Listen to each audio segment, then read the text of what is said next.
मैंने इसी हवाले से एक डॉक्टर अतीक साहब हैं हमारे रेस्क्यू 1122 वाले, उनसे भी रिक्वेस्ट की थी।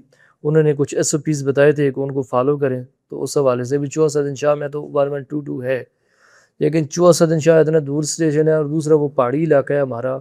वहाँ से अगर मरीज़ को कोई फौरी तिब्बी इमदाद के लिए रेफ़र करना पड़ जाए तो हमें वहाँ की आवाम को काफ़ी सारे मसाइल का सामना करना पड़ता है।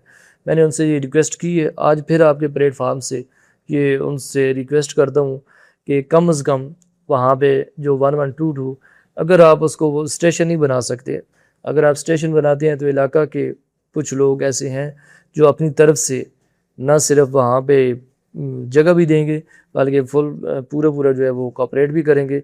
अगर आप डॉक्टर साहब वहाँ पे स्टेशन नहीं बना सकते तो कम से कम 1 या 2 गाड़ियाँ, अगर 2 भी नहीं तो कम से कम 1 गाड़ी ऐसी दे दें जो हर वक्त इलाका जंगल में खड़ी रहे।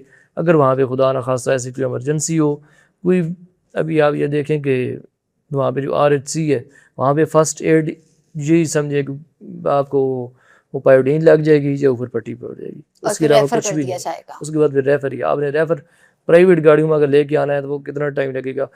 1122 वाली गाड़ी होगी, उसके पास जो है वो अमला बेहतरीन क्वालिफाइड अमला होता है, वो इंजेक्शन भी लगा लेता है, वो उसको प्रॉपर चेक भी कर लेता है, वो BP भी चेक कर लेता है, वो उस हवाले से एटलीस्ट इमरजेंसी ट्रीटमेंट तो ट्रीटमेंट हो जाता है। जो तिब्बी इमदाद जो मौके पे मिलनी चाहिए वो 1122 वाले पहुँचा देते हैं।